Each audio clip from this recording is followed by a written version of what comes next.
Ayan. Punta.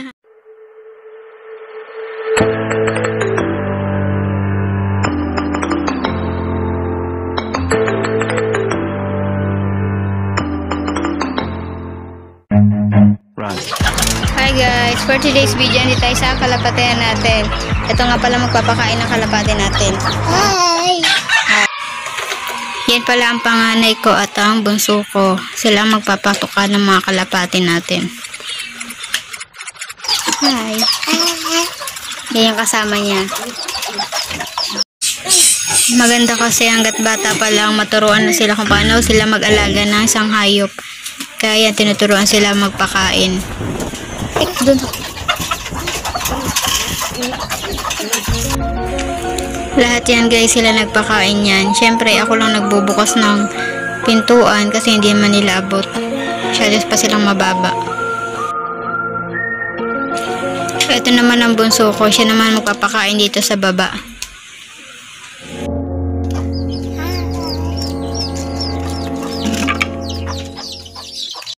Tuwang-tuwa pa nga kasi ngayon lang siya nakapagpatuka.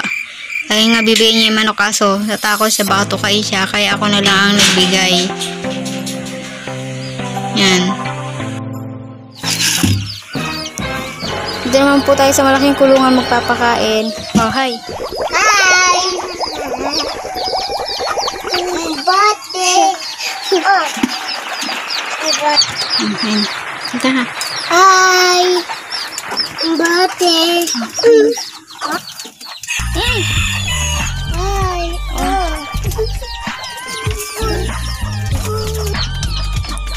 Ayan.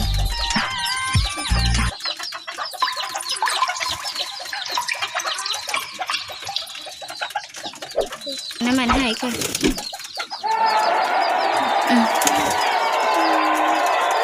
Siya naman po. Doon sa kabila.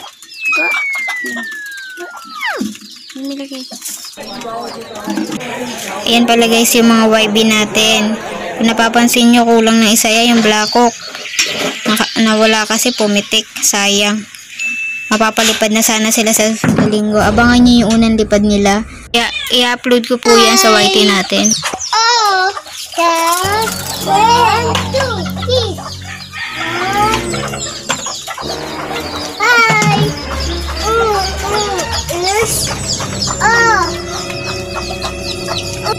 Ayan, syempre tapos na nilang pakainin, kaya binibilang niya. Pagkatapos nilang pakainin, papainamin syempre nila ng tubig.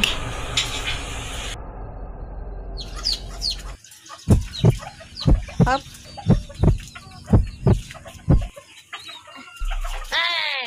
Ayan guys, kung napapansin nyo, naririnig nyo yung boses ko.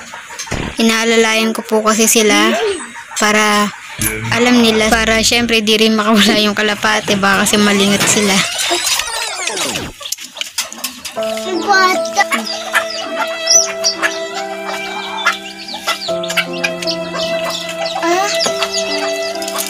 Ayan guys, hanggang dito na lang po ang video namin. Kung di ka pa subscribe, mag-subscribe ka na, pa-like and share po, pa-click na din po ng notification bell para updated po kayo sa mga next video namin. Kayo na lang pong bahala intindihin yung video ng dalawa kong anak. Salamat! Oh!